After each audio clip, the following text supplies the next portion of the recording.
About a week ago, something unsettling happened. I share a 2-bedroom apartment with a guy named Liam. Before moving in, I didn't know him at all. We connected through a Facebook housing group. When we first met to check out the apartment, he seemed fairly ordinary. He was quiet, polite, and a little awkward, but nothing that raised any red flags. At the time, I actually thought that was ideal.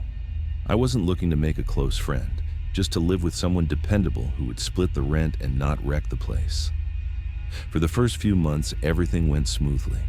Our work schedules were completely opposite. I worked a standard 9-to-5 office job, while he worked late nights at a warehouse. Because of that, we hardly ever saw each other. In the mornings when I left for work, his bedroom door was usually closed. In the evenings when I got home, he was often already gone. We'd only run into each other once or twice a week, usually exchanging a few brief words in the kitchen or living room. It wasn't anything remarkable, but it worked well enough. After a while, though, I began to notice small things in my bedroom that didn't feel right. The first time, I came home late and noticed my closet door was open. I normally keep it shut because I don't like seeing my clothes hanging out, but I assumed I might have left it that way earlier. A few days later, I saw that my desk chair had been turned slightly toward my bed. I never position it like that. Once again, I tried to ignore it, thinking I probably just hadn't paid attention. Still, it left me with an uneasy feeling, like someone had been inside my room without me knowing. One Saturday morning, I was cleaning my room. I wiped down the shelves, dusted everything, and then moved on to the window. That's when I noticed something strange. In the corner where the wall met the ceiling, there was a small black dot. At first, I assumed it might be a screw or a tiny hole, but when I got closer, my body went cold. It was a miniature camera, a small wireless camera aimed directly at my bed. My hands were trembling as I pulled it off the wall. It wasn't even well concealed, just attached with a small piece of adhesive. There was a slot for a memory card, but the card itself was gone.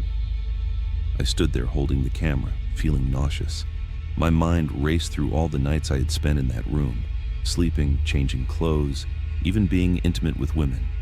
The only person who could have installed it was Liam. He was the only other person who had access to my room. At the time, he wasn't home. His bedroom door was shut and the apartment was completely quiet. I stood in the hallway staring at his door, my heart pounding. I kept telling myself not to, but curiosity got the better of me. I slowly turned his doorknob and pushed the door open. His room smelled stale, like old food mixed with dirty laundry.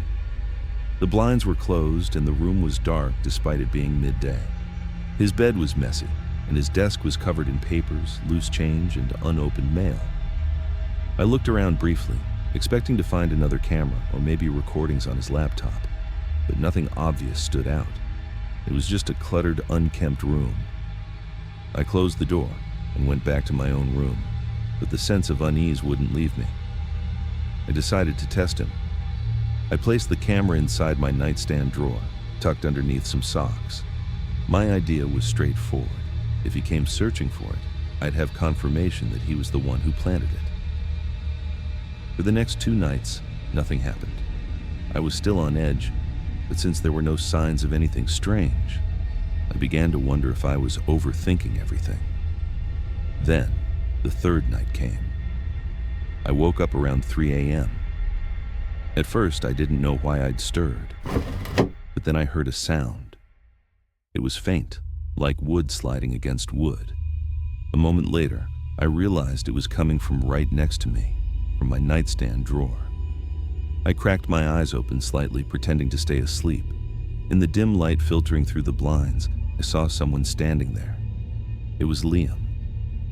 He was inside my room, leaning over my nightstand, digging through the drawer where I had hidden the camera. My chest tightened, and my heart was pounding so hard I was sure he could hear it. I stayed completely still, frozen and unsure of what to do. Then, he stopped moving. He froze in place, standing perfectly still. Slowly, he turned his head toward my bed.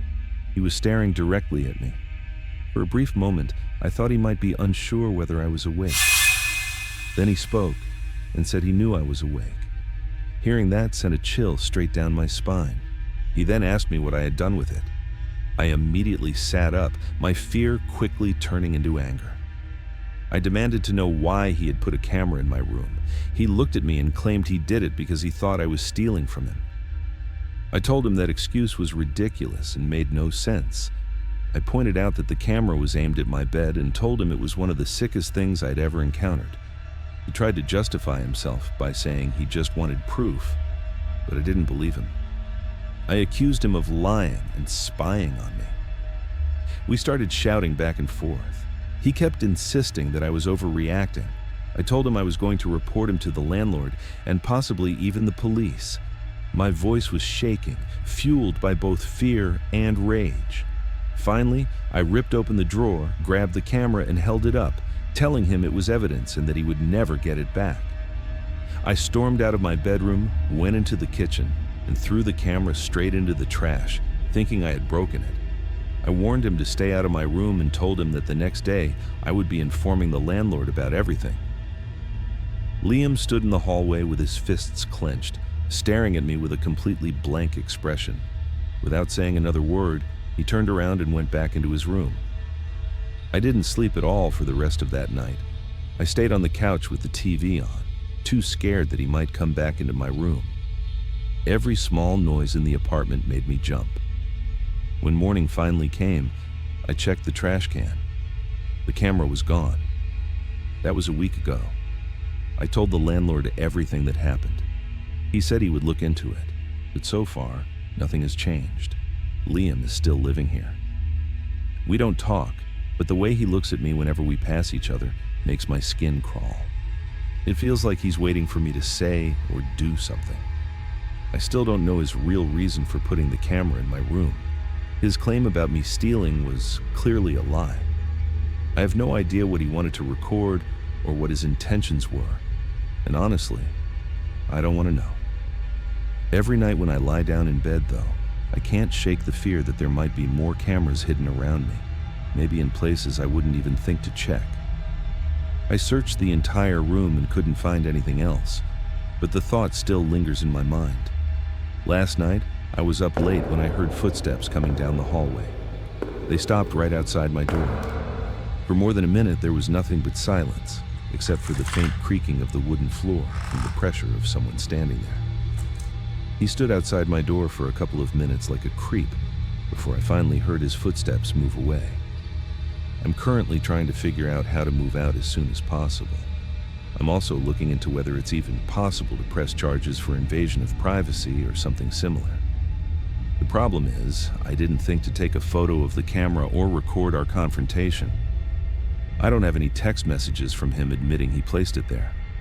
I have basically no evidence at all.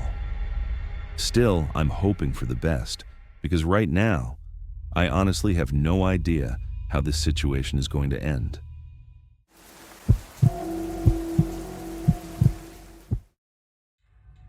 I was 22 years old when this happened. I'd just finished college and hadn't landed a full-time job yet. While I was figuring things out, I made money by doing random cash jobs around my small town. Babysitting, cleaning houses, running errands, basically anything I could find that paid. A woman I had dog sat for before recommended me to a friend of one of her neighbors. His name was Bob. One afternoon, he called and explained that he was going to be out of town for a week and needed someone to stay at his house to take care of his golden retriever, Rex. He told me Rex was a nervous dog and did much better when someone stayed overnight instead of just stopping by to feed him. The pay he offered was higher than what I usually made, so I agreed. I met Bob 2 days later. He was in his late 40s, tall, wearing wire-rimmed glasses and a windbreaker. At first glance, there was nothing unusual about him. He might have been a bit overly friendly, but nothing that seemed creepy.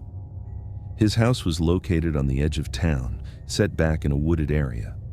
It was a nice house, though a little outdated, with beige carpeting and floral curtains.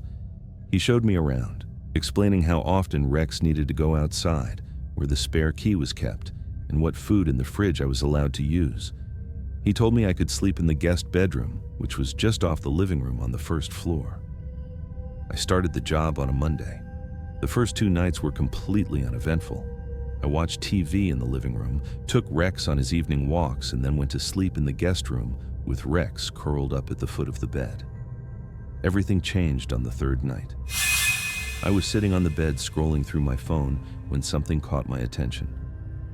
On the dresser across from the bed, next to a small lamp, was a digital alarm clock. I remember thinking it looked out of place. It appeared newer than everything else in the room, black plastic with a bright blue LED display, while the rest of the decor felt like it was straight out of the early 2000s. I'm not sure why I decided to look more closely. Maybe it was how the lamplight reflected off it.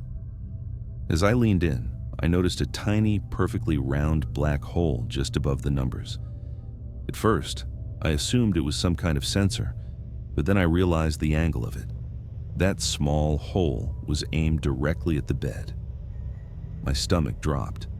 I'd read stories about hidden cameras disguised as alarm clocks, but I had never encountered one in real life. My thoughts started spiraling.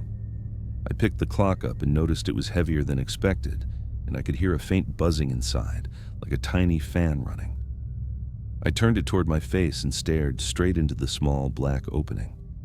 That's when Rex, who had been lying near the door, suddenly lifted his head and began whining. At the same time, I heard a sound from elsewhere in the house, not the front door, but deeper inside. It was unmistakably the sound of a door closing. Every hair on my body stood on end. Bob wasn't supposed to return until Sunday, and it was only Wednesday night. I froze, still holding the clock, my heart pounding painfully hard. Then, I heard slow footsteps moving down the carpeted hallway. I quickly placed the clock back where it was and rushed to the bedroom door, locking it just as the footsteps stopped outside. Bob's voice came through the door. He sounded calm, though slightly out of breath. He said he had left something in the room the last time he was home and needed me to open the door. I couldn't bring myself to respond. A moment later, he said it wasn't what I thought and claimed the device was just a motion sensor for the dog, insisting he hadn't mentioned it earlier because he didn't want to scare me. I stepped back from the door, covering my mouth with my hand. He told me to come out so we could talk like adults. When I didn't answer, his knocking became aggressive pounding. His voice shifted from calm to sharp and angry as he yelled for me to open the door. Rex began barking and jumping at the door, which only seemed to make Bob more upset. I looked toward the window.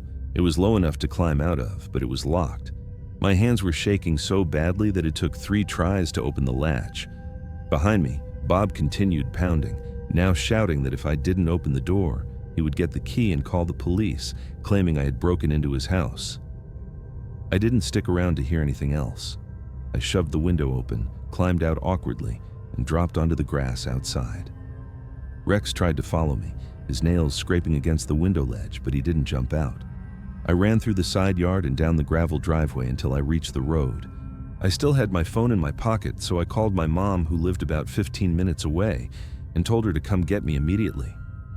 By the time she arrived, I was hiding behind a cluster of mailboxes. I couldn't see Bob's house from there, but I kept nervously looking over my shoulder. I stayed at my mom's house for the rest of the night. The next morning, I blocked Bob's number and contacted a lawyer. The lawyer explained that without physical evidence, such as the camera itself or recordings from it, pressing charges would be extremely difficult. Even if the clock was a hidden camera, Bob could argue it was simply a motion sensor. Without proof, it would come down to my word against his. I considered going back to take a picture of the device, but my lawyer strongly advised me not to return to the house alone. The thought of seeing Bob again made my skin crawl, so nothing ever happened to him. I never received payment for the 3 nights I worked. The woman who had referred me to him stopped responding to my messages, and I never found out whether she knew anything about his behavior. For weeks afterward, I had nightmares about waking up to a camera lens staring at me from across the room. I became paranoid, checking every alarm clock, smoke detector, and picture frame in my own apartment. Even now, I can't forget the moment I looked into that tiny black lens, or the sound of a door closing somewhere behind me in a house I believed was empty. It still makes me think that he may have been there the entire time, watching me through that camera.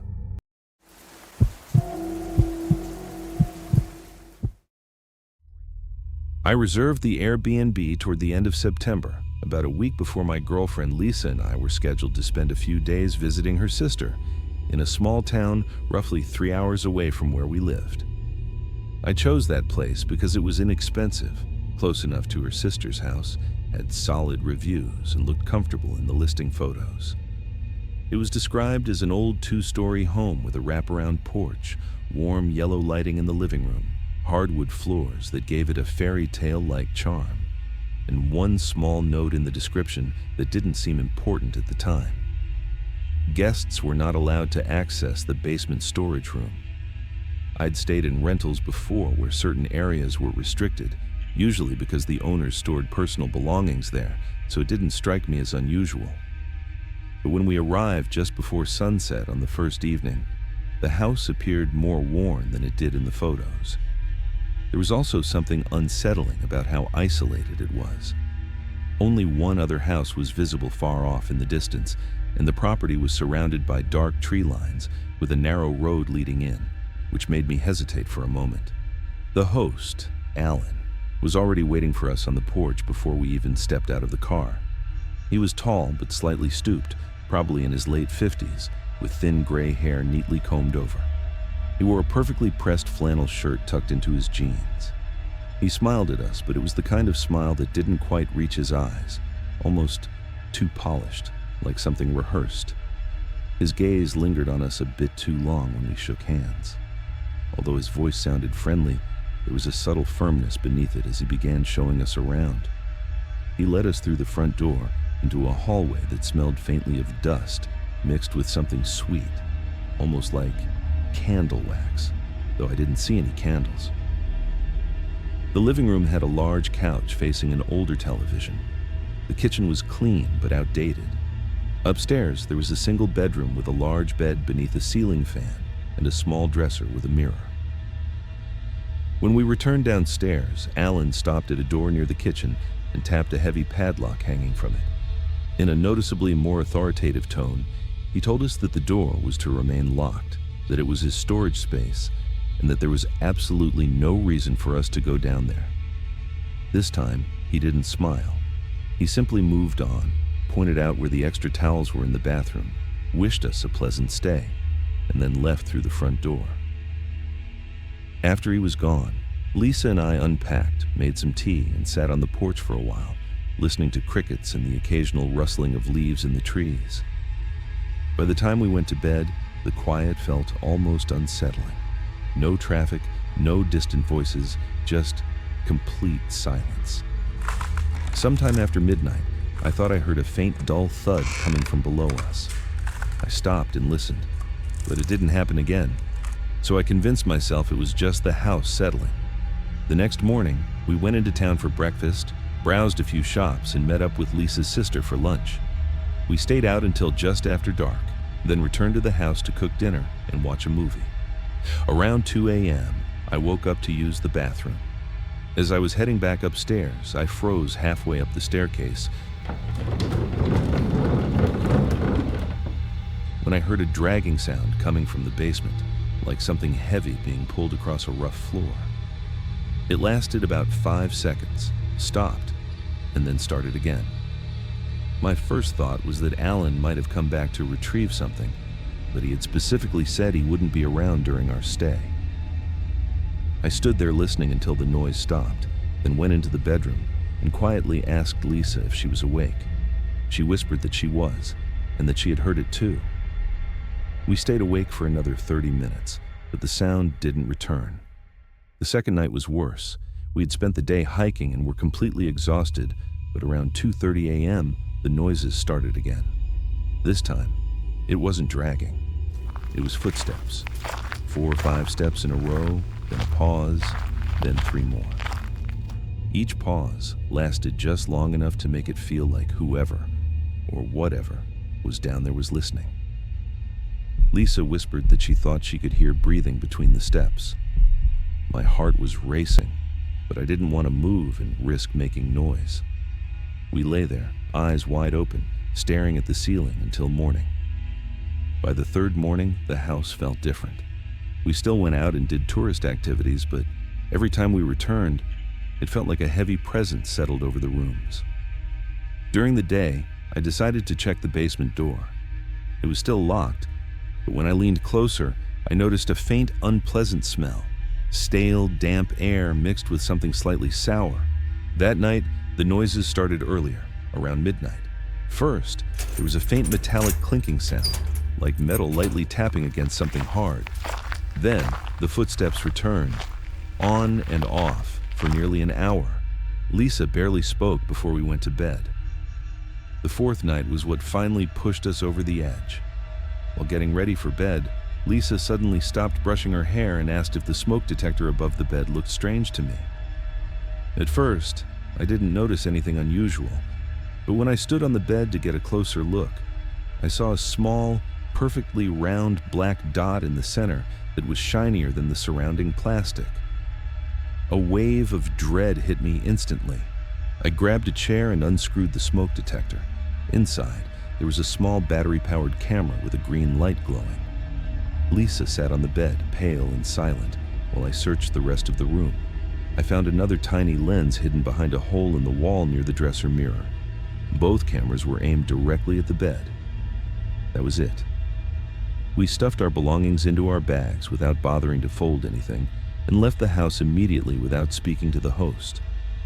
We drove to the nearest gas station and called the police. 2 officers met us there, and we explained everything: the noises, the hidden cameras, the locked basement. They then followed us back to the house. The front door was unlocked. Technically, we were still allowed to be there since we had paid for 4 days. The officers entered with us and collected all the evidence, including the cameras, the memory cards, and any recording equipment they found. They took detailed statements from us and asked if anything unusual had happened during our stay. That's when we told them about the strange noises we'd heard from the basement on multiple nights. When we showed them the basement door, we were shocked to find it standing wide open. It was completely dark down there. We explained that the door had previously been locked and that the host had been very strict about us not going down there. The officers went downstairs to investigate. Moments later, we heard raised voices and some kind of commotion from below. It quickly became clear that something serious was happening. The officers then called us downstairs and asked if we recognized the person they had found. To our horror, it was Alan. He had been hiding in a closet in the basement. Inside that closet was a monitor, which we assumed was connected to the camera feeds. The police seized that as well. Alan was arrested almost immediately and charged by the state with criminal trespass and invasion of privacy. We didn't have to testify in court. The police simply forwarded our statements to the prosecutor. Airbnb later offered us a voucher, which felt like an attempt to keep us from sharing what happened. We accepted it, of course, but that hasn't stopped us from telling others about this terrifying experience. It's had a lasting impact on both Lisa and me. We no longer trust short-term rentals or Airbnbs and now stick exclusively to hotels.